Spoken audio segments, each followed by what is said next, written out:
ಚಂದ್ರಗ್ರಹಣ ಮುಕ್ತಾಯ ಆಗಿದೆ. ದೇಗುಲಗಳಲ್ಲಿ ಶುದ್ಧಿ ಕಾರ್ಯ ನಡೆದಿದೆ. ಕಾಡು ಮಲ್ಲೇಶ್ವರ, ಗವಿಗಂಗಾಧರೇಶ್ವರ ದೇಗುಲ ಸೇರಿದಂತೆ ಬೆಂಗಳೂರಿನ ವಿವಿಧ ದೇಗುಲಗಳಲ್ಲಿ ಬೆಳಗ್ಗೆ ಸ್ವಚ್ಛತಾ ಕಾರ್ಯವನ್ನು ನಡೆಸಿ ರುದ್ರಾಭಿಷೇಕ, ನವಗ್ರಹ ಹೋಮ, ಜಲಾಭಿಷೇಕ, ಕ್ಷೀರಾಭಿಷೇಕದ ಪೂಜೆಯನ್ನ ನೆರವೇರಿಸಿದ್ದಾರೆ.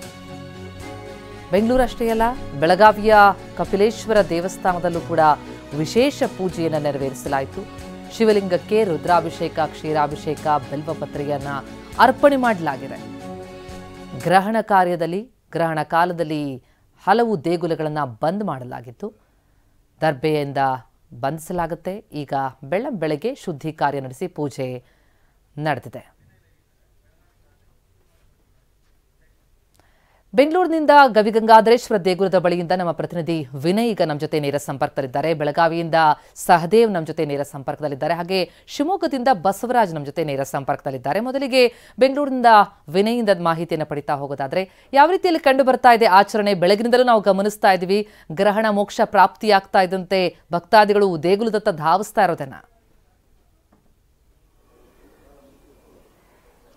ಪ್ರತಿಮಾ, ನಿನ್ನೆ ಏನೋ ಗ್ರಹಣ 9:58 ಅಂದ್ರೆ ಭಾನುವಾರ ಶುರುವಾದಂತಹ ರಾಹುಗ್ರಸ್ತ ಚಂದ್ರಗ್ರಹಣ ಸೋಮವಾರ 1:28 ಮೋಕ್ಷವನ್ನ ಅಂದ್ರೆ ಗ್ರಹಣ ಸಮಾಪ್ತಿ ಆಯಿತು. ಇದಾದ ಬಳಿಕ ನಿನ್ನೆ 11 ಗಂಟೆಗೆ ಗವಿಗಂಗಾಧರೇಶ್ವರ ದೇವಸ್ಥಾನವನ್ನ ದರ್ಬೆಯಿಂದ ಬಂಧನ ಮಾಡಿ ದೇವಸ್ಥಾನವನ್ನ ಬಂದ್ ಮಾಡಲಾಗಿತ್ತು. ಭಕ್ತಾದಿಗಳ ದರ್ಶನಕ್ಕೆ ಅವಕಾಶ ಇರಲಿಲ್ಲ. ಇವತ್ತು ಸೋಮವಾರ, ಜೊತೆಗೆ ಗ್ರಹಣದ ಮೋಕ್ಷ ಪ್ರಾಪ್ತಿ ಬಳಿಕ ಶಿವನ ದರ್ಶನವನ್ನು ಪಡೆಯೋದಕ್ಕೂ ಕೂಡ ಸಾಕಷ್ಟು ಭಕ್ತಾದಿಗಳು ಬರ್ತಾ ಇದ್ದಾರೆ. ಹೀಗಾಗಿ ಸೋಮವಾರದ ಜೊತೆಗೆ ಗ್ರಹಣ ಮೋಕ್ಷ ಪ್ರಾಪ್ತಿಯ ವಿಶೇಷ ಪೂಜಾ ಕೈಂಕರ್ಯಗಳು ಕೂಡ ಗವಿಗಂಗಾಧರೇಶ್ವರನಿಗೆ ನಡೀತಾ ಇರುವಂತದ್ದು. ಸದ್ಯಕ್ಕೆ ನಾನೀಗ ದೇವಸ್ಥಾನದ ಮುಂಭಾಗದಲ್ಲಿದ್ದೀನಿ. ಭಕ್ತಾದಿಗಳು ಕೂಡ ಸಾಕಷ್ಟು ಸಂಖ್ಯೆಯಲ್ಲಿ ದೇವಸ್ಥಾನಕ್ಕೆ ಬರ್ತಾ ಇದ್ದಾರೆ. ಯಾಕೆಂದ್ರೆ ನಿನ್ನೆ ಗ್ರಹಣದ ಕಿಂತ ಮೊದಲು ಪೂರ್ವದಲ್ಲಿ ಕೂಡ ದೇವರ ದರ್ಶನ ಪಡ್ಕೊಂಡಿರ್ತಾರೆ.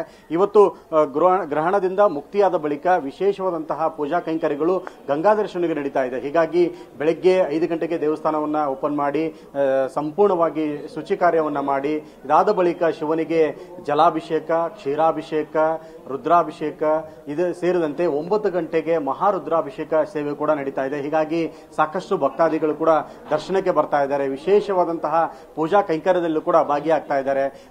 ಇನ್ನು ಗ್ರಹಣದ ಮೋಕ್ಷದ ಬಳಿಕ ಸಾಕಷ್ಟು ಭಕ್ತಾದಿಗಳು ಬಂದು ದೇವರ ದರ್ಶನ ಪಡಿತಾ ಇದ್ದಾರೆ. ನಮ್ಮ ಜೊತೆಗೆ ದೀಕ್ಷಿತರಿದ್ದಾರೆ, ಮಾತಾಡೋಣ ಏನ್ ಹೇಳ್ತಾರೆ ಅಂತೇಳಿ. ದೀಕ್ಷಿತರೆ, ವಿಶೇಷವಾಗಿ ಇವತ್ತು ಗ್ರಹಣದ ಮೋಕ್ಷದ ಬಳಿಕ ಪೂಜೆ ಕೈಂಕರ್ಯಗಳು ನಡೀತಾ ಇದೆ ದೇವಸ್ಥಾನದಲ್ಲಿ. ಮೋಕ್ಷ ಗ್ರಹಣಕ್ಕೆ ಜನಕ್ಕಲ್ಲ, ನಿನ್ನೆ ಏನು ಒಂದು ಕುಂಭರಾಶಿಯಲ್ಲಿ ಪ್ರವೇಶ ಆಗಿತ್ತು ಗ್ರಹಣ. ಆ ಕುಂಭರಾಶಿ ಪ್ಲಸ್ 12 ರಾಶಿಗಳು 27 ನಕ್ಷತ್ರದವರು ಎಲ್ಲರಿಗೂ ಗ್ರಹಣ. ಯಾಕೆಂದ್ರೆ ಯಾರು ನೋಡದಿದ್ದವರಲ್ಲ, ಎಲ್ಲರಿಗೂ ಒಂದೊಂದು ಸರಿ ಟರ್ನ್ ಇರುತ್ತೆ, ಹಾಗೆ ಬರ್ತಾ ಇರುತ್ತೆ. ನಿನ್ನೆಯ ನಕ್ಷತ್ರದ ಪ್ರಕಾರ, ನಿನ್ನೆಯ ರಾಶಿ ಪ್ರಕಾರ ರಾತ್ರಿ 1:22 ಮೋಕ್ಷವಾಯಿತು. ನಾವು ಎಲ್ಲ ದೇವಸ್ಥಾನಗಳನ್ನ ಆಯಾಯ ದೇವಸ್ಥಾನಗಳ ಪದ್ಧತಿ ಪ್ರಕಾರ ನಾವು ಕ್ಲೋಸ್ ಮಾಡಿದ್ವಿ. ಇವತ್ತು ಬೆಳಗ್ಗೆ ನಾವು ದೇವಸ್ಥಾನ ಎಲ್ಲ ಶುಚಿ ಮಾಡಿ ದೇವರಿಗೆ ಆ ದರ್ಭಾಬಂಧನದಿಂದ ವಿಮುಕ್ತಿ ಮಾಡಿ ಸ್ವಾಮಿಗೆ ಅಭಿಷೇಕ ಮಾಡಿ, ಒಂದು ಅಭಿಷೇಕ ಆಗಿ ಎಲ್ಲರಿಗೂ ದರ್ಶನ ಕೊಡ್ತಾ ಇದ್ದೀವಿ. ಈಗ ಮಹಾಭಿಷೇಕ ನಿನ್ನೆಯಿಂದ ಸ್ವಾಮಿಗೆ ನೈವೇದ್ಯ ಇಲ್ದಿರೋ ಕಾರಣ ಈಗ 9 ಗಂಟೆಗೆ ನಾವು ಮಹಾಭಿಷೇಕ ಮಾಡಿ ವಿಶೇಷವಾದ ನೈವೇದ್ಯ ಮಾಡಿ ಸ್ವಾಮಿಗೆ ಎಲ್ಲರಿಗೂ ಪ್ರಸಾದ ಕೊಡುವಂಥ ವ್ಯವಸ್ಥೆಯನ್ನು ಏರ್ಪಾಡು ಮಾಡಿದ್ದೀವಿ. ಎಲ್ಲರೂ ಇವತ್ತು ಸೋಮವಾರವಾಗಿದೆ. ಸೋಮ ಅಂದರೆ ಚಂದ್ರ, ಅದರಿಂದ ಚಂದ್ರಗ್ರಹಣದಲ್ಲಿ ಸೋಮವಾರ ಈಶ್ವರನ ದರ್ಶನ ಮಾಡೋದ್ರಿಂದ ಏನೇ ದೋಷಗಳಿದ್ರು, ಏನೇ ಕಷ್ಟ ಇದ್ರು ಎಲ್ಲ ಪರಿಹಾರ ಆಗಲಿ ಅಂತೇಳಿ ನಾವು ಪ್ರಾತಃ ಕಾಲನೇ ಸ್ವಾಮಿಗೆ ಪ್ರಾರ್ಥನೆ ಮಾಡಿ ಪೂಜೆಯನ್ನು ಸಲ್ಲಿಸಿದ್ದೀವಿ. ಎಲ್ಲರಿಗೂ ಅನುಕೂಲ ಆಗಲಿ, ಲೋಕವೆಲ್ಲ ಕ್ಷೇಮವಾಗಿರಲಿ. ಇದಿಷ್ಟು ದೀಕ್ಷಿತರು ಹೇಳುವಂಥದ್ದು. ಸದ್ಯಕ್ಕೆ ಬೆಳಗ್ಗೆಯಿಂದಲೇ ವಿಶೇಷವಾದಂತಹ ಪೂಜಾ ಕೈಂಕರ್ಯಗಳು ಗವಿಗಂಗಾಧರೇಶ್ವರಿಗೆ ನಡೀತಾ ಇದೆ. ಹೀಗಾಗಿ ಇವತ್ತು ಸೋಮವಾರ ಕೂಡ, ಹೀಗಾಗಿ 9 ಗಂಟೆಗೆ ಮಹಾರುದ್ರಾಭಿಷೇಕ ಸೇರಿದಂತೆ ವಿಶೇಷವಾದಂತಹ ಪೂಜಾ ಕೈಂಕರ್ಯಗಳು ಕೂಡ ದೇವಸ್ಥಾನದಲ್ಲಿ ನಡೀತಾ ಇದೆ. ಪ್ರತಿಮಾ, ಹಾಗೆ ಸಂಪರ್ಕದಲ್ಲಿರಿ. ಹಾಗೆ ಬೆಳಗಾವಿಯಿಂದ ನಮ್ಮ ರಿಪೋರ್ಟರ್ ಸಹದೇವ್ ನೇರ ಸಂಪರ್ಕದಲ್ಲಿದ್ದಾರೆ. ಸಹದೇವ್, ಬೆಳಗಿನಿಂದಲೂ ಕೂಡ ವಿಶೇಷ ಪೂಜಾ ಕೈಂಕರ್ಯಗಳು ನಾವು ಬೆಳಗಾವಿಯ ವಿವಿಧ ದೇಗುಲಗಳಲ್ಲಿ ಗಮನಿಸ್ತಾ ಇದ್ವಿ. ಸೋಮವಾರ ಬೇರೆ, ಆ ಭಕ್ತಾದಿಗಳು ಹೆಚ್ಚಿನ ಸಂಖ್ಯೆಯಲ್ಲಿ ಬರ್ತಾ ಇದ್ದಾರಾ ಅಂತ? ಹೌದು ಪ್ರತಿಭಾ, ಇದು ಬೆಳಗಾವಿಯ ದಕ್ಷಿಣ ಕಾಶಿ ಎಂದೇ ಪ್ರಸಿದ್ಧಿ ಪಡೆದಿರುವಂತಹ ಒಂದು ಕಪಿಲೇಶ್ವರ ದೇವಸ್ಥಾನಕ್ಕೆ ಬೆಳಗ್ಗೆಯಿಂದಲೂ ಕೂಡ ಸಾಕಷ್ಟು ಸಂಖ್ಯೆಯಲ್ಲಿ ಭಕ್ತರು ಬರ್ತಾ ಇರುವಂತದ್ದು. ನಾನು ಕೂಡ ಈಗ ಒಂದು ದೇವಸ್ಥಾನ ಒಳಭಾಗದಲ್ಲೇ ಇದ್ದೇನೆ. ಭಕ್ತರ ಸಂಖ್ಯೆ ತೋರಿಸ್ತಾ ಹೋಗ್ತಾ ಇದ್ದೇನೆ. ಬೆಳಗ್ಗೆಯಿಂದಲೂ ಕೂಡ ಏನು ಯಾವಾಗ ಚಂದ್ರಗ್ರಹಣ ಮೋಕ್ಷವಾಯಿತು ಅದಾದ ಬಳಿಕ ದೇವಸ್ಥಾನದಲ್ಲಿ ವಿಶೇಷ ಪೂಜೆಗಳು ನಡೀತಾ ಬರ್ತಾ ಇರುವಂತದ್ದು. ಬೆಳಗ್ಗೆಯಿಂದಲೂ ಒಂದು ಕಡೆ ಶುದ್ಧೀಕರಣ ನಡೀತಾ ಇದ್ರೆ, ಇನ್ನೊಂದು ಕಡೆ ಅದಾದ ಬಳಿಕ ಗೋಮೂತ್ರ ಸಿಂಪಡಣೆ ಆದ ಬಳಿಕ ಈ ಒಂದು ಕಪಿಲೇಶ್ವರ ದೇವರಿಗೆ ವಿಶೇಷ ಪೂಜೆಗಳು ಕೂಡ ನೆರವೇರಿದವು. ಬೆಳಗ್ಗೆಯಿಂದಲೂ ಕೂಡ ಮಹಾರುದ್ರಾಭಿಷೇಕ ಸೇರಿದಂತೆ ಕ್ಷೀರಾಭಿಷೇಕ, ಗಂಗಾಭಿಷೇಕ ಎಲ್ಲವೂ ಕೂಡ ಮಾಡಿ ಆದ ಬಳಿಕ ಇದೀಗ ಮತ್ತೆ ಏನು ದೇವರಿಗೆ ವಿಶೇಷ ಅಲಂಕಾರಗಳು ಕೂಡ ಈಗಾಗಲೇ ನಡೀತಾ ಇರುವಂತದ್ದು.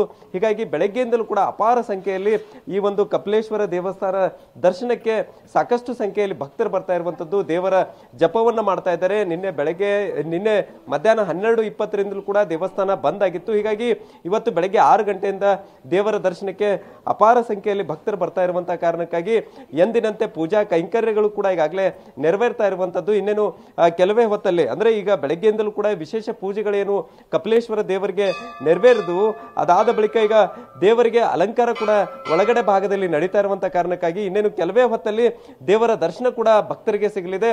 ಒಳಗಡೆ ಭಾಗದಲ್ಲಿ ಕಪಿಲೇಶ್ವರ ದೇವರಿಗೆ ಈಗಾಗಲೇ ಅಲಂಕಾರಗಳು ಕೂಡ ಆಗಿರುವಂತಹ ಕಾರಣಕ್ಕಾಗಿ ಕೆಲವೇ ಹೊತ್ತಲ್ಲಿ ದೇವರ ದರ್ಶನ ಕೂಡ ಈಗಾಗಲೇ ಭಕ್ತರಿಗೆ ಸಿಗುವಂತದ್ದು. ದೇವರ ದರ್ಶನಕ್ಕಾಗಿ ಈಗಾಗಲೇ ಭಕ್ತರೆಲ್ಲರೂ ಕೂಡ ಕಾದು ಕುಳಿತಿರುವಂತದ್ದು. ಒಟ್ಟಾರೆ ಬೆಳಗಾವಿ ಜಿಲ್ಲೆಯ ಬಹುತೇಕ ದೇವಸ್ಥಾನಗಳು ಎಲ್ಲವೂ ಕೂಡ ನಿನ್ನೆ ರಾತ್ರಿಯಿಂದಲೂ ಕೂಡ ಬಂದಾಗಿದ್ದವು. ಇವತ್ತು ಬೆಳಗ್ಗೆಯಿಂದಲ 6 ಗಂಟೆಯಿಂದ ವಿಶೇಷ ಪೂಜೆಗಳು ದೇವಸ್ಥಾನದಲ್ಲಿ ನೆರವೇರ್ತಾ ಇದ್ದಾವೆ. ಅದರ ಜೊತೆಗೆ ಭಕ್ತರ ಸಂಖ್ಯೆ ಕೂಡ ದೇವಸ್ಥಾನಕ್ಕೆ ಬರುವವರ ಸಂಖ್ಯೆ ಹೆಚ್ಚಾಗ್ತಾ ಇರುವಂತದ್ದು.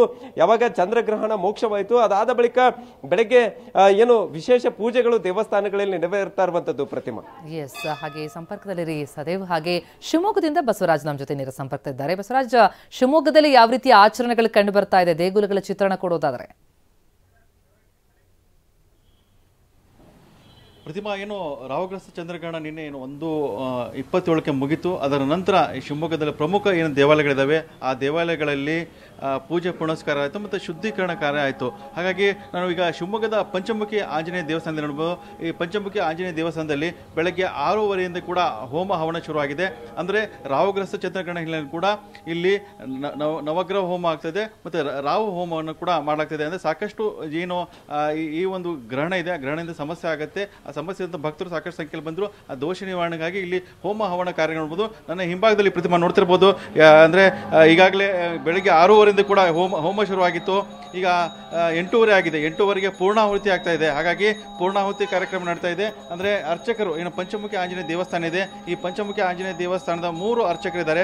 ಆ 3 ಅರ್ಚಕರಿಂದ ಕೂಡ ಬೆಳಗ್ಗೆ 6:30ರಿಂದ ಇಲ್ಲಿ ಹೋಮ ಆರಂಭ ಮಾಡಿದ್ರು.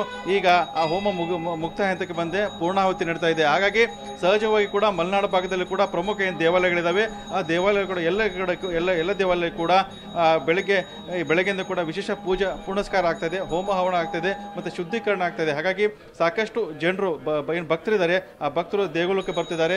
ದೇಗುಲಕ್ಕೆ ಬಂದು ಏನೇನೋ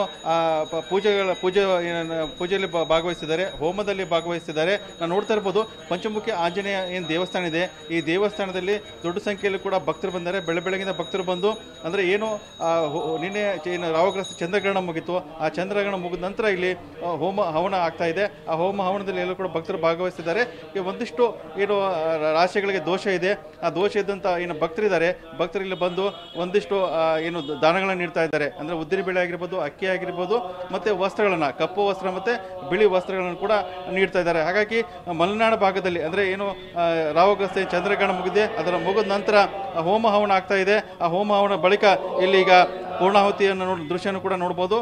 ಇಲ್ಲಿರುವಂಥ ಮಲೆನಾಡು ಭಾಗದಲ್ಲಿ ಏನು ಪ್ರಮುಖ ಏನು ದೇವಾಲಯಗಳಿದ್ದಾವೆ ಆ ದೇವಾಲಯ ಕೂಡ ಬೆಳಗ್ಗೆ ಕೂಡ ಪೂಜಾ ಕೈಂಕರ್ಯಗಳು ನಡೀತಾ ಇದ್ದಾವೆ ಮತ್ತು ಹೋಮ ಹವನ ಕೂಡ ನಡೀತಾ ಇದ್ದಾವೆ. ಇಲ್ಲಿ ಪಂಚಮುಖಿ ಆಂಜನೇಯ ದೇವಸ್ಥಾನದಲ್ಲಿ ಕೂಡ ಈ ಒಂದು ಏನು ಹೋಮ ಆಗ್ತಾ ಇದೆ ಅದು ಪೂರ್ಣಾಹುತಿ ಕಾರ್ಯಕ್ರಮ ನಡೀತಾ ಇದೆ ಅಂತ ಹೇಳ್ಬೋದು. ಪ್ರತಿಮಾ, ಧನ್ಯವಾದ ಮೂವರಿಗೂ ಕೂಡ ಸಾಕಷ್ಟು ಮಾಹಿತಿಯನ್ನು ನೀಡಿದ್ದಕ್ಕೆ.